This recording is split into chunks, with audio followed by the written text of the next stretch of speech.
Hi home searchers! Welcome to this fascinating brand new modern house with a swimming pool here in BF Homes Las Piñas. My name is Eva and I am your real estate broker friend. Now let's start the house tour!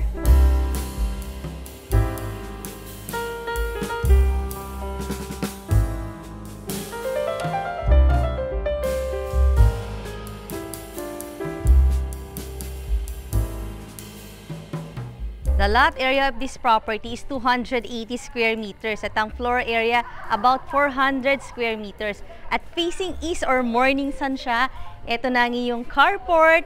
Pwede dyan 2 hanggang 4 kung medyo maliliit na sasakyan. Tapos ito ang ating pedestrian gate. Pero napansin ko itong mga breeze blocks. Ang ganda, di ba? Parang talagang nakaka-attract yung mga ganitong design. Medyo emphatic siya dito sa ating facade. Tapos ang taas ng iyong gate. Pasok na tayo. Nasa loob nga tayo ng isang safe, gated and flood-free subdivision dito sa BF Homes. Meron kang garden dito, yung front yard, may mga plants at yung favorite part ko, yung swimming pool. Puntahan na natin. Meron kang side garden dito, mataas ang iyong fence, may mga plants at accessible dito sa dining area. Ito na nga ang swimming pool area. Talagang naka-tiles na siya. Meron din ditong shower. Tapos, look at the swimming pool. Meron pa siyang pools doon. Tapos, napapaligiran ng mga tropical plants.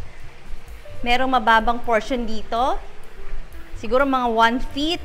Tapos, may hagdan papunta sa iyong very refreshing swimming pool na ang ganda-ganda naman ng mga plants na to. Tapos, meron ka pa rin ditong mga... Ito naman is a lanay ng isang room dito sa iyong ground floor. Mamaya makikita nyo yan. Tapos accessible uli itong ating open lanay or partially covered lanay dito sa iyong dining area. At syempre papakita ko na sa inyo ang inyong interior. Doon tayo dadaan sa iyong main door. By the way, meron ka ditong shower, oh. So bago ka mag-dip sa iyong swimming pool, pwede ka mag-shower.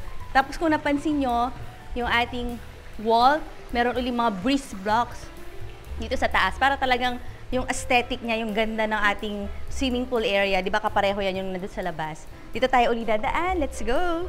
Nagustuhan nyo ba yung swimming pool? Kasi ang ganda-ganda ng design ng swimming pool nila. Ito naman ang ating porch. Meron tayong mga design dito ng mga parang brick siya na kulay gray. At napakalaki ng iyong main door. Bago nga natin ipagpatuloy ang ating house tour, request ko rin na i-click mo na yung subscribe button ng ating channel na Home Search Philippines para updated ka lagi sa mga videos ng magagandang bahay. At pasukin na natin! Welcome to your impressive house na brand new sa BF Homes. Ito yung ating main door. Tapos mapapansin nyo dito, parang meron uli yung ganitong style. Ito rin yung sa labas. Pero ito, nabubuksan siya at nandito ang iyong circuit breaker. Ayan. So, hidden siya. Ang galing, di ba? Ginawang wall na maganda itong circuit breaker. Tapos, another beautiful wall. Iba naman ang texture nito. And then, this is your living area. Meron ka ditong oversized windows. May mga screens. Tapos, may mga nilagay silang mga spotlights. So, meaning, pwede ka maglagay dito ng magandang painting, pwedeng family picture. Open layout siya. Doon naman sa area na yon, pwede ka maglagay ng TV. So ito, pwede ka maglagay dito ng sofa kasi may mga outlet ka doon ng cable. Marami talaga silang nilalagay ng mga spotlight which is maganda sa lighting ng iyong house. Tapos itong living area, dinidivide ng ceiling. Napansin niyo itong ceiling na made of wood. Parang mga fluted panel din yung style niya. So ito yung living and this is your dining area. O, diba, na-divide lang siya ng ating magandang ceiling treatment. So, this is your dining area na pwede siguro kahit mga 8-seater dining set at maliwanag dito during daytime. Kasi dito sa side na to, meron kang open lanay overlooking your lush garden. May screen na rin. Tapos, dito sa side na to, meron ka uling sliding door na may screen na rin papunta sa iyong swimming pool na yung pinuntahan natin kanina. Di ba ang ganda-ganda ng swimming pool? At may magandang mirror dito or full floor to ceiling height na mirror kasi itong mirror na to, disguise lang siya as a door to your powder room. Puntahan natin. Under the stairs siya. Hindi halata na meron kang elegant looking na powder room dito. Meron kang hexagon style na sink, merong mirror, at ito na nga ang ating water closet, may bidet, at ang mga lights niya, mga birds. Fluted panel yung ating design dito, hanggang ceiling yan. So, diba? Attractive yung ating design. Pero gusto ko tong life-size mirror na to Siya rin yung nagdi-divide ng space kasi nandun yung ating ceiling na nagdi-divide ng living and dining area. Open layout, pati ang yung kitchen na may napakahabang center island na marble, yung countertop. Tapos yung ilalim niya, puro mga cabinets na rin.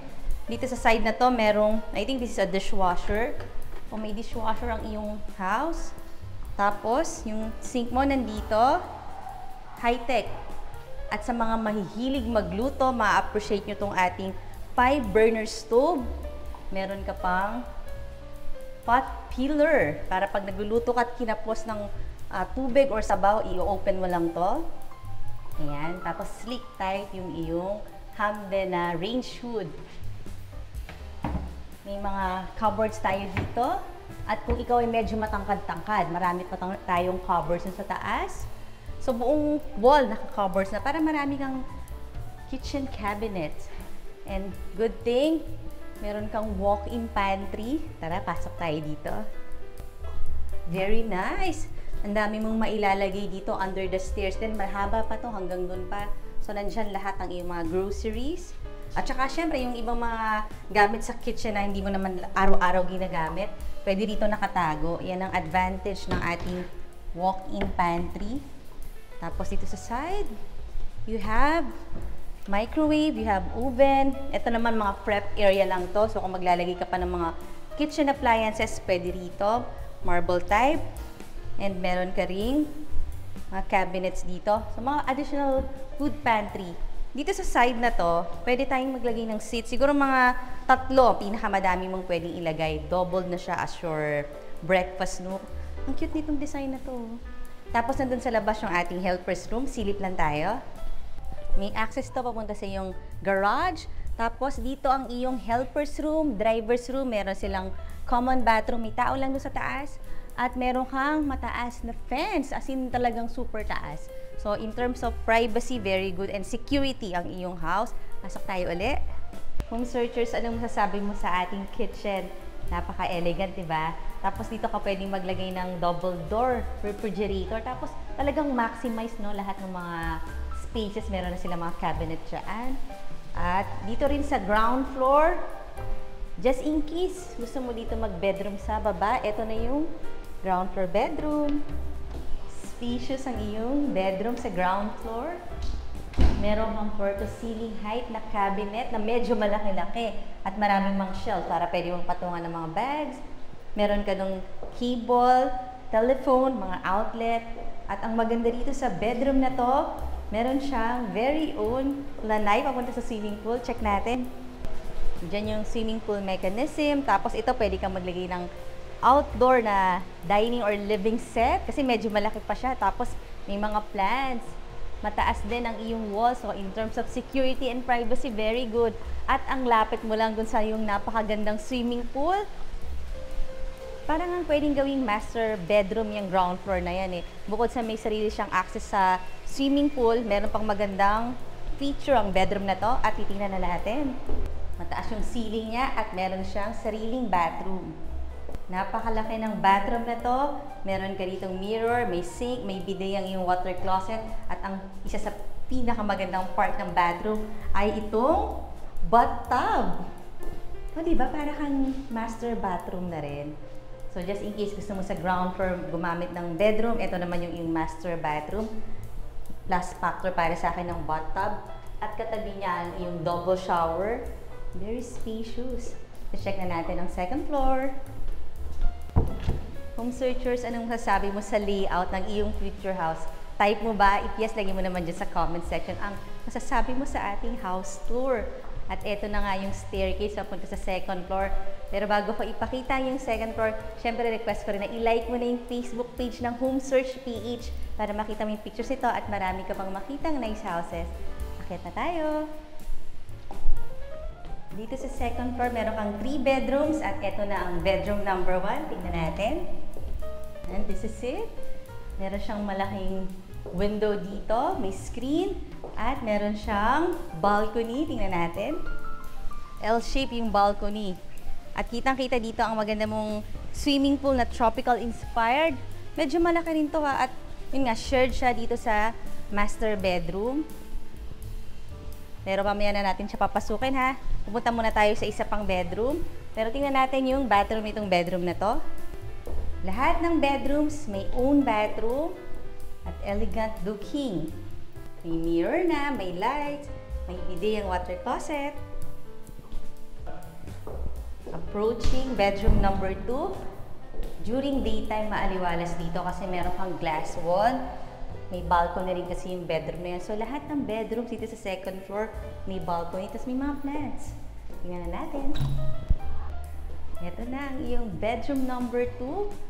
Ito naman nakaharap dun sa street. Tapos, ito yung kanyang very own balcony. Fully covered itong iyong balcony. May mga plants. Pwede kang maglagay dito ng coffee table. At ang maganda nga sa bahay na to, lahat ng bedroom may own bathroom. Ito siya. Pupunta tayo sa master bedroom dito sa second floor. Pero kung gusto nyo gamitin yung bedroom sa baba, pwede rin yung master bedroom. But this room is bigger. At mas maganda yung kanyang bathroom para sa akin. At yun na yung unahin natin. Mirror yung door. Kaya talagang functional or kapaki-pakinabang. And this is your walk-in closet na mataas ang ceiling. Tapos meron ka uling bathtub. Nasa gitna. So, siya yung focal point ng iyong bathroom. Ang tataas din ng iyong cabinet kasi nga, tingnan mo naman yung height ng ceiling na to. Talagang, hindi siya standard. Talagang sobrang mataas siya for a bathroom. Tapos, meron ka ditong double sink. Meron din mga mirrors. May mga lights pa para kang nasa hotel. Pero ito yung isa sa mga favorite ko. At ito naman ang ating double shower. Ayan. Actually, hindi siya double shower. Triple shower kasi may rain shower yung nasa ceiling, tapos meron dito, tapos meron dito. O, diba? Tatlo ang shower. Nandito naman ang iyong water closet at meron na rin siyang bidet. What can you say about your bathroom? O, diba? Very impressive talaga. Dito mo ilalagay yung mga bags mo. Ang dami, oh, may mga cabinets talaga. Pero pupuntahan naman natin this time ang iyong bed area. And this is a huge master bedroom na mataas din yung ceiling. Dito pwede kang maglagay ng iyong bed. Kahit malaking bed pwede. Tapos dun sa opposite side, may mga nakikita akong cable. Kasi provision yan for CCTV, for cable. So dito naman ang iyong media wall. Tapos dito sa side na to, siguro pwede kang mag-setup ng parang maliit na living space dito sa iyong master bedroom. Pwede rin dito yung bed. So, depende na lang sa iyong interior designer yung gagawin niyang orientations para sa master bedroom. Kasi talagang super size siya. Para siyang ballroom. At kung kailangan mo ng interior decorator, pwede mo akong tawagan. At kung naaalala nyo, meron tayong pinuntahang balcony. Ito na yon, common balcony. Ito na nga yung L-shape balcony mo. Dito rin kita ang ating swimming pool. Sharing to dun sa isang bedroom na pinuntahan natin kanina. Pasok ulit tayo dito.